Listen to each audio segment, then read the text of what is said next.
하나님 말씀 베드로전서 5장 10절 11절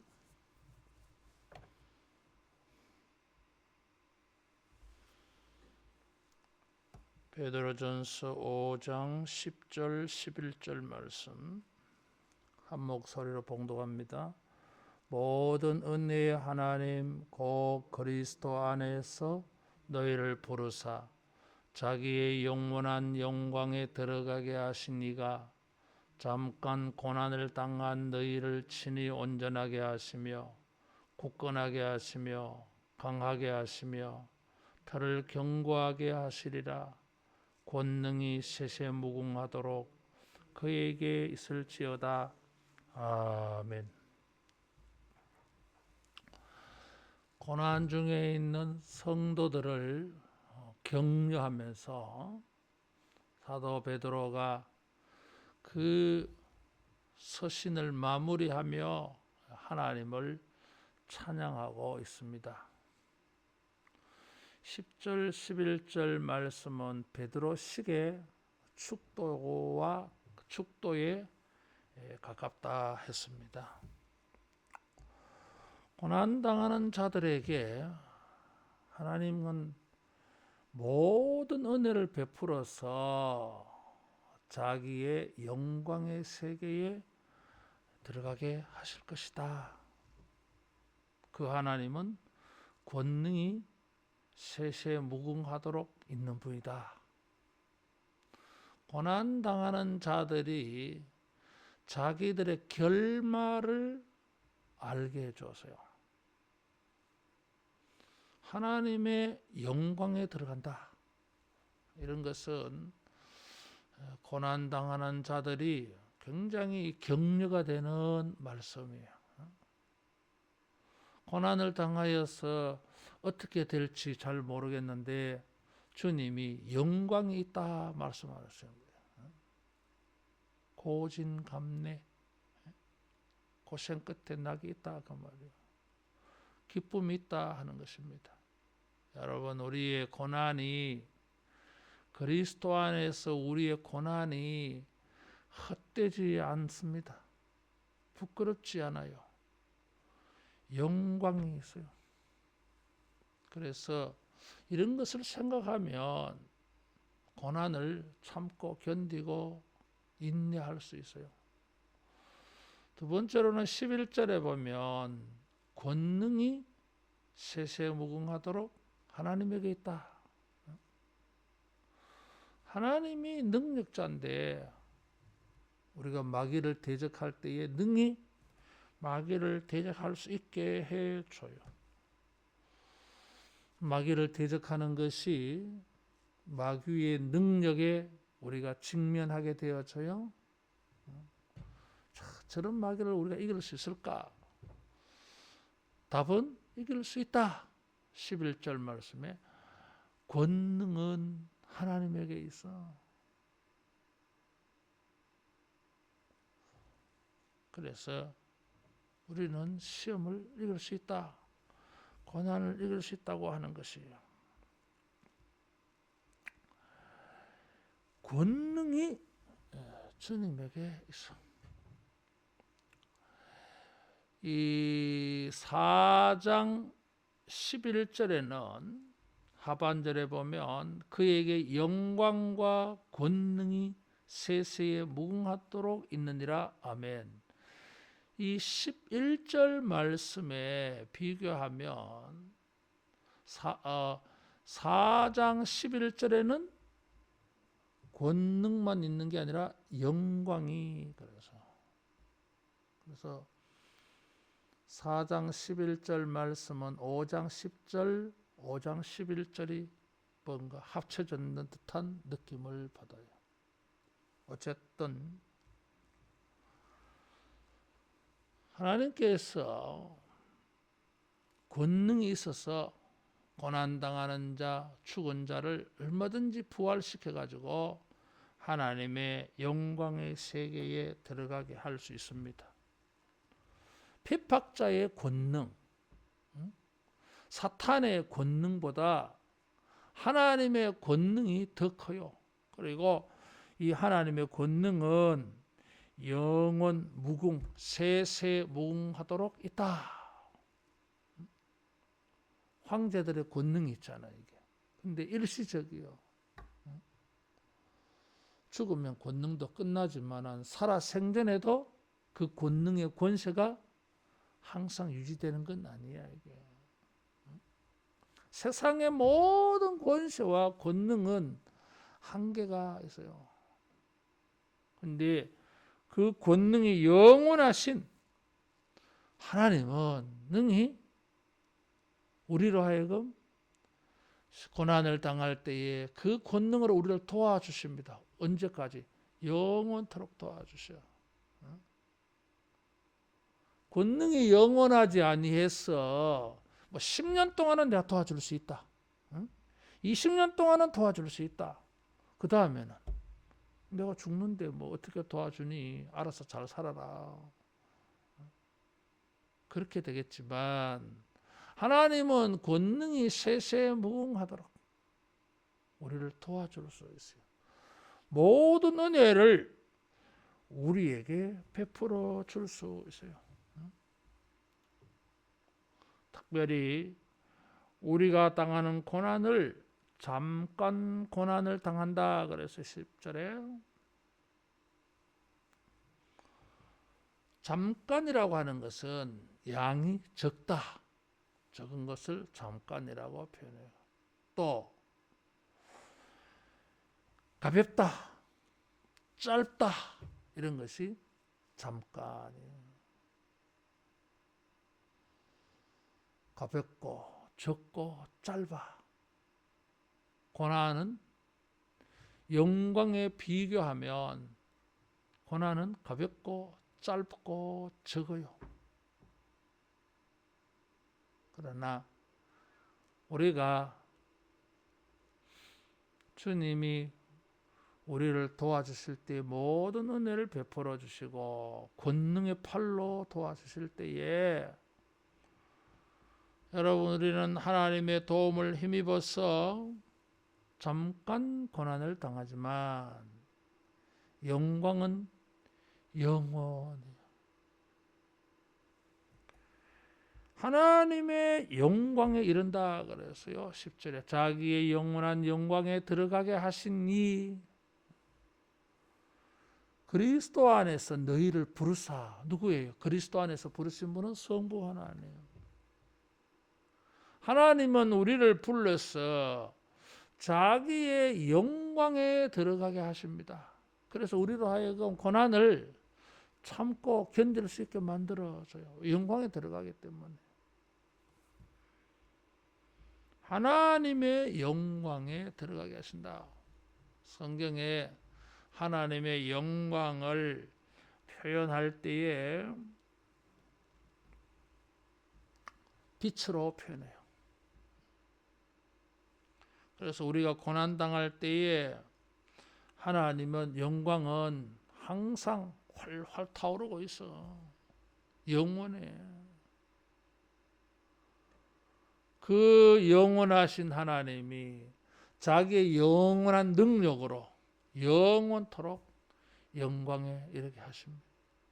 이런 것을 알게 되어지면 고난을 견딜 수 있다 이거죠. 특별히 이 영광은 예수님 안에서 너희를 부르사 자기의 영원한 영광에 이르게 하셨다 그랬어요. 예수님도 잠시 고난을 당하셨어요. 3일 만에 죽으시고 부활, 승천, 재림까지 하십니다. 그래서 전부 주님의 영광이 있어요. 우리가 고난당할 때에 이것이 하나님의 영광에 이르는 여러분 이런 기회로 삼을 수 있기를 바랍니다. 이 베드로 전서에 고난당하는 사람들을 격려하면서 베드로는 영광이라고 하는 단어를 즐겨 사용했어요. 제일 처음에 나오는 단어가 베드로 전서 1장 7절 봅니다.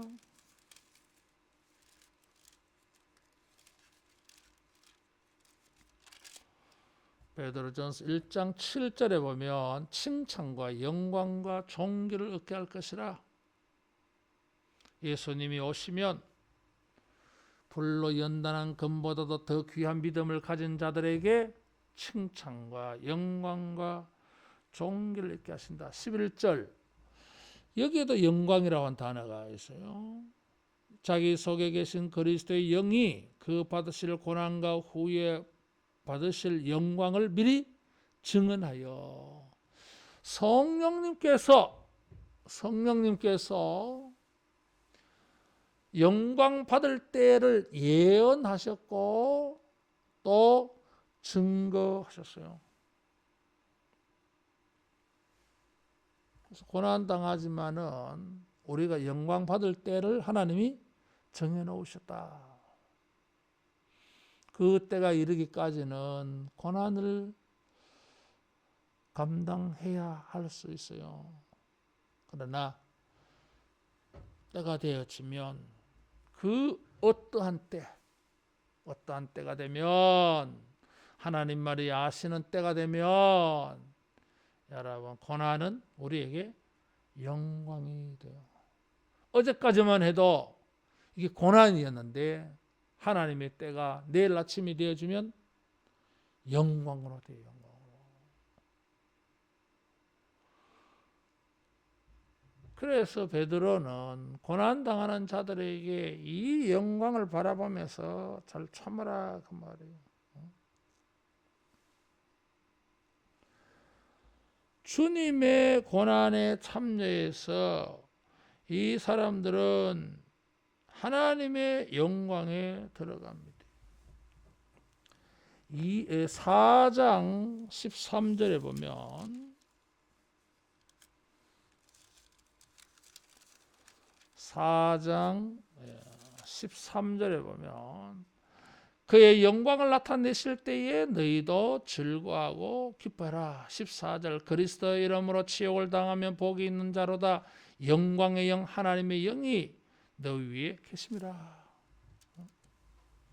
다시 돌아가서 4장 11절에 보면 이는 범사 예수 그리스도로 말미암아 하나님의 영광을 받으시게 하려 함이니 그에게 영광과 권능이 세세에 무궁하도록 있느니라. 고난 당하는 자들에게 이 하나님의 영광에 대해서 말을 하고 있어요. 그래서 고난을 이겨내게 해 줍니다. 이런 영광을 얻으신 샘플이 누구예요? 모델이 예수님이요. 예수님이 이런 영광을 얻으셨는데 예수님 믿는 자들은 고난을 당할 때에 다 그것이 예수님의 코스를 밟아가. 그래서 영광에 이르는 기회가 되어져요. 그래서 고난은 영광을 얻게 만들어줘. 고난이 그냥 고생으로 끝나는 사람이 있는가 하면 고난이 믿음이 거기에 작용되어지는 사람들은 영광을 얻게 되어져요. 우리가 고난당할 때, 환난당할 때에 이런 말씀을 기억하고 예수님을 기억해서 영광의 기회로 삼아가기를 바랍니다.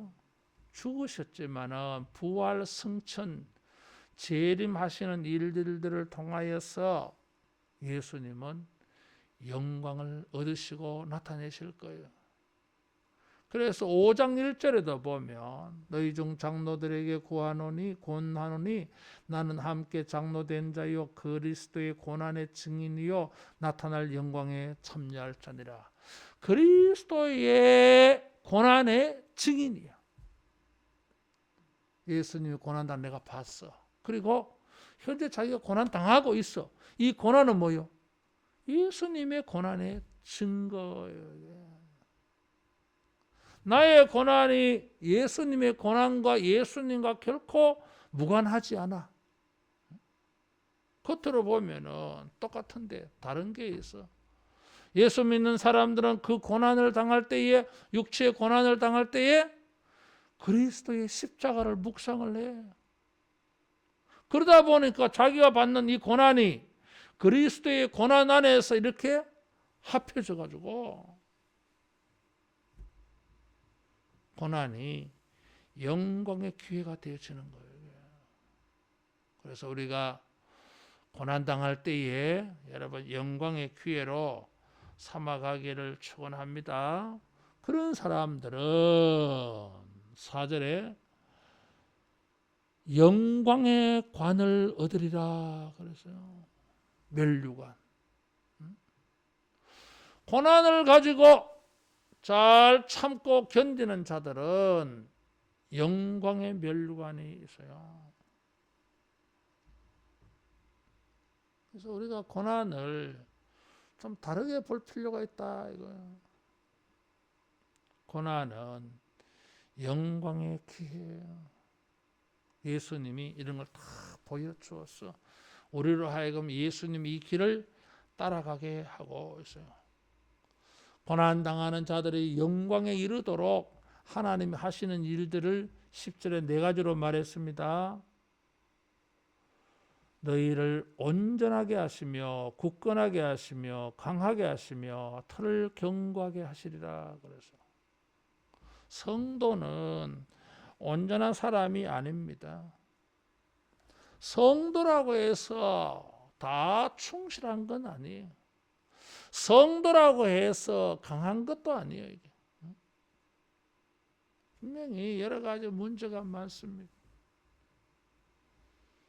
하나님께서는 이런 연약한 자들이 사탄을 대적해서 예수님처럼 하나님의 영광에 이르게 하시려고 4가지를 하신다 그랬어요. 첫 번째가 온전케 하신다 그랬어요. 탈골이 되어져 가지고 뼈가 빠져나왔어. 그럴 때에 뼈를 콕 이렇게 넣어서 원상 회복을 시켜요.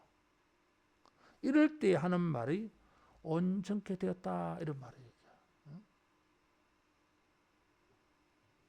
하나님께서 고난당하는 자들에게 어떤 은혜를 베푸십니까? 첫 번째, 온전하게 되는 은혜를 베풀어줘요. 그전에는 이 어깨 뼈가 빠져가지고 탈골이 되어서 흔들흔들 힘을 쓸 수가 없어. 근데 이것을 원래 위치대로 원래 기능을 행하도록 이렇게 조치를 취했다 하는 게 온전하게 되다고 하는 말입니다. 그래서 우리가 어떤 모습이 됩니까? 바른 모습. 질서 정연하고 조화와 균형이 딱 되는 거예요, 이제. 뭐 한쪽 팔이 빠지든지 한쪽 발이 빠지든지 이렇게 하면은 이게 온전하지 않잖아요. 균형이 맞지 않잖아요. 이게. 주님이 일을 할 수가 없어. 그래서 온전하게 해주십니다. 특별히 고난당할 때에 사람들은 실족해서 자기 믿음을 지키지 못하고 이런 부조화스러운 모습이 생겨나요. 이게. 멀쩡한 사람인데 고난을 당하니까 병신되더라고 말이에요. 이게. 신체에 장애가 생긴다고 하는 것입니다. 자, 이 사람에게 어떤 은혜가 필요해요? 이상하게 바뀌어진 신체를 회복시켜주고 원래대로 자연스럽게 조화 있게 균형 있게 이것이 온전하게 되는 거예요. 고난을 당하다가 보면 우리의 온전함을 상실할 수 있어요. 우리의 온전함을 손상을 입을 수가 있어요. 마귀와 영적 전쟁을 하는데 많이 당했어. 이럴 때에 우리를 영광에 들어가게 하기 위해 어떻게 하십니까? 온전하게 해주십니다. 천국에 들어갈 몸이 될 수 있도록 우리 신체를 온전하게 해주십니다. 뼈에 부활이 생기고 천하에 생기가 붙어듯이 여러분 우리가 고난을 통하여서 온전하게 되지 못해. 천국에 적합한 모습이 아니야. 그럴 때에 하나님께서 손을 떼지 아니하고 우리에게 모든 은혜를 베풀어 주셔야 돼요. 그래서 10절에 모든이라고 하는 이 말 속에는 10절 하반절에 첫 번째 온전하게 되는 은혜가 언급되는 거예요.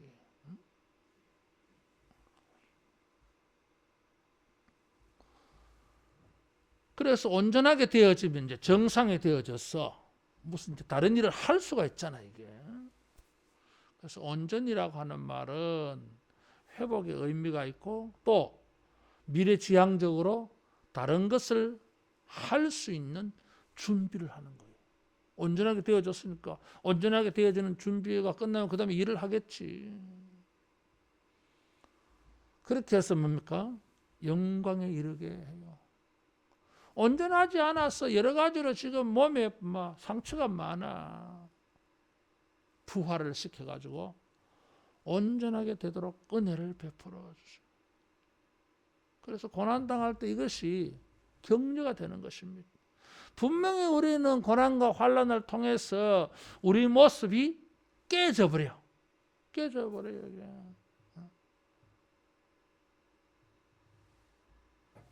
얼굴 모양도 달라지잖아요. 피부 색깔도 달라지고.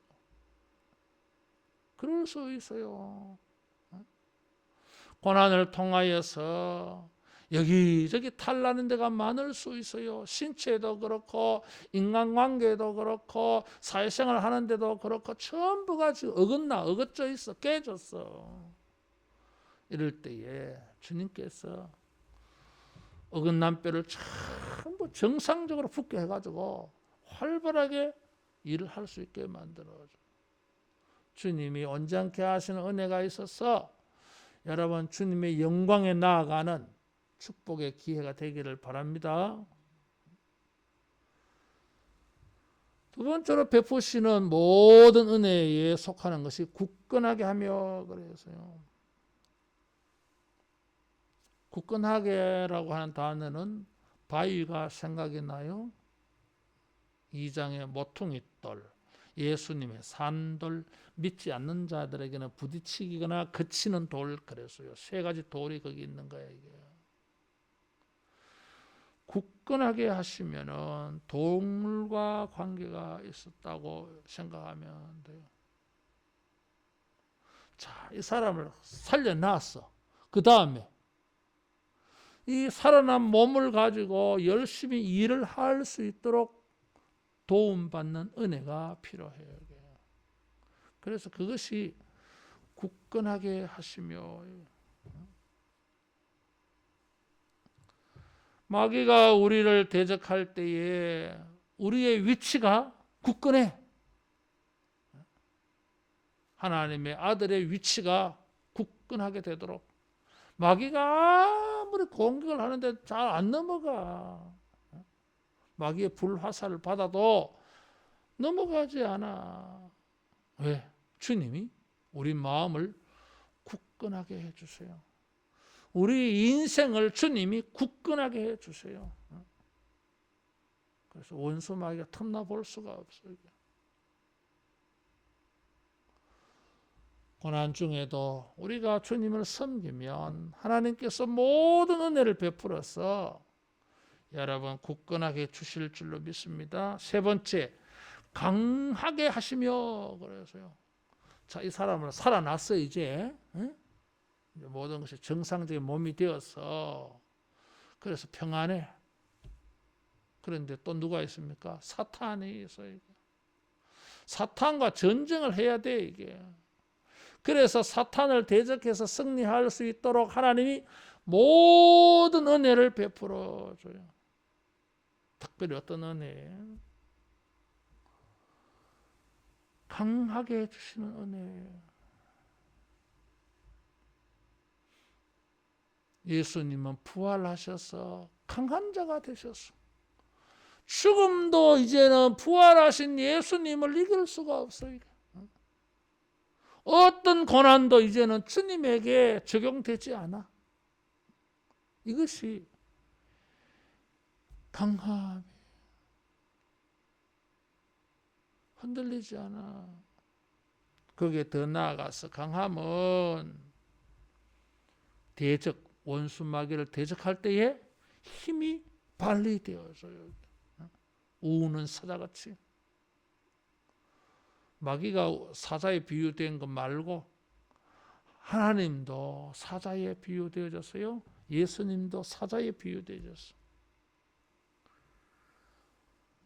주님께서 우리를 강하게 해주셔서 예수님처럼 부활의 영광에 이르게 되는 이런 축복이 있기를 축원합니다. 마지막에 도우시는 하나님의 은혜는 견고하게 하신다 그랬어요. 이기고 난 다음에 평화가 생겨. 그래서 틀을 굳건하게 하시며 전쟁이 일어날 때는 막 땅에 지진이 일어나는 것 같아. 말발굽 소리에. 전쟁에 이기고 나니까 고요해. 평안해. 그래서 여기 견고하게 하시리라고 하는 것은 평화와 샬롬과 관계가 되어져 있습니다. 예수님께서 마태복음 7장 25절에 반석 위에 짓는 집이 있고 모래 위에 짓는 집이 있다 그랬어요. 모래 위에 짓는 집은 터가 견고하지 않아요. 우리는 터가 견고하지 않는 인생들이야. 그런데 하나님께서 예수님 안에서 우리에게 은혜를 베풀어 줘가지고 온전하게 되고 굳건하게 되고 강하게 되고 터가 견고해지는 평안한 은혜가 있기를 축원합니다. 천국에 들어가면은 터가 견고해지잖아요. 거기는 뭐 마귀가 쳐들어올 수가 없어. 고난당하는 자들에게 주님이 온전케 하시며 굳건하게 하시며 강하게 하시며 터를 견고하게 만들어 주셔서 영광에 들어가게 만들어요. 하나님께서 우리를 영광의 예수님처럼 영광에 들어가게 하시려고 모든 은혜를 베풀어 줍니다. 그 모든 은혜가 네 가지로 설명되어진 거예요. 따라하겠습니다. 온전하게 하시며 굳건하게 하시며 강하게 하시며 견고하게 하시리라. 견고하게. 그래서 영광에 이르게 주님이 우리에게 은혜를 베풀어 주셔서 이런 네 가지 은혜를 베풀어 주셔서 우리를 하여금 영광에 들어가게 하시는 이 능력, 이 권세는 찬송할 만하지 않냐 이거지. 그래서 4장 11절도 아멘으로 끝나고 5장 11절도 아멘으로 끝났어요. 형식이 똑같은 거예요. 축도, 찬양의 축도야 이게. 우리가 주님을 믿고 교회 생활 해가면서 사회생활 해갈 때에 믿음으로 말미암아 고난 당할 수 있습니다. 내가 열심히 신앙생활을 잘 하는데도 불구하고 우리는 고난을 감당할 수 있습니다. 마귀가 우리를 대적해요. 이럴 때에 하나님께서 모든 은혜를 베풀어서 그리스도의 영광에 우리를 참여하게 해주실 줄 믿고 여러분 하나님의 이 네 가지 은혜가 강구되기를 바랍니다. 온전하게 하시며 굳건하게 하시며 강하게 하시며 견고하게 하시리라. 미래가 그렇게 될 거라고 하는 거예요. 우리의 미래도 주님이 온전하게 하시며 굳건하게 하시며 강하게 하시며 견고하게 하시는 여러분 이런 축복의 주인공 되기를 축원합니다. 기도하겠습니다. 잠시 고난을 통하여 영원한 영광을 회복하시며 영광 중에 계시는 예수님, 오늘날도 고난당하는 주의 백성들 공고하시고 돌아보시며 생각해 주셔서 우리의 모든 고난을 통하여 예수님의 영광에 하나님의 영광에 참여하게 되는 모든 축복이 되게 하여 주시옵소서. 예수님 이름으로 기도하옵나이다. 아멘.